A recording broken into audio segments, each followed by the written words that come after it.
సిద్దిపేట జిల్లా జగదేపూర్ మండలం జగదేపూర్ అలిరాజపేట గ్రామాల రైతులకు నానో యూరియా డిఏపి వల్ల కలిగే ప్రయోజనాలపై ఇఫ్కోడ్ కంపెనీ ప్రతినిధులతో కలిసి గురువారం వసంతరావు రైతులకు అవగాహన కల్పించారు. ఈ సందర్భంగా ఏవో వసంతరావు మాట్లాడుతూ ఎక్కువ ఎరువులు వేస్తే ఎక్కువ దిగుబడి వస్తుందని అపోహతో రైతులు మోతాదుకు మించి ఎరువులను వాడుతూ అధికంగా పెట్టుబడి పెడుతూ పెట్టుబడి భారం పెట్టించుకుంటున్నారన్నారు. అలా కాకుండా నానో టెక్నాలజీతో తయారు చేసిన ద్రవరూప యూరియా ఏడీపీలను వాడటం వల్ల తక్కువ ఖర్చుతో ఎక్కువ ఫలితాన్ని పొందవచ్చన్నారు. డిఏపిని మోతాదుకు మించి వేయటం వల్ల మొక్క తీసుకోకపోగా మిగిలిన ఎరువు భూమిలో పెరిగిపోయి నేలలో ఆమ్లత్వం పెరగటం వల్ల పంట దిగుబడిపై ప్రభావం చూపుతుందన్నారు.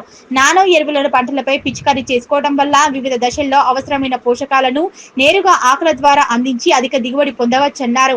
యూరియా అతిగా వాడటం వల్ల నేల నిస్సారంగా మారడంతో పాటు మొక్కకు కావలసిన పోషకాలు సమతుల్యత దెబ్బతింటుందని, యూరియా అధిక వాడకంతో మొక్కల్లో శాఖీయ ఉత్పత్తి పెరిగి చీడపీడలు అధికంగా ఆశించి పంటలను నష్టపరుస్తాయన్నారు.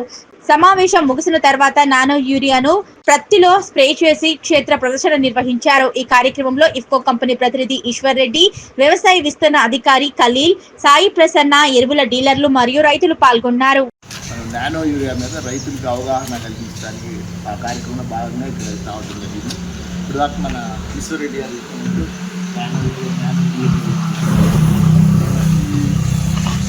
ఎరువులు అనేది మనం పెట్టే ఖర్చుల్లో ముఖ్యమైనది ఎరువులే. మనం ఏ పంట తీసుకున్నా కూడా మనం ఎక్కువ కాస్ట్ అయ్యేది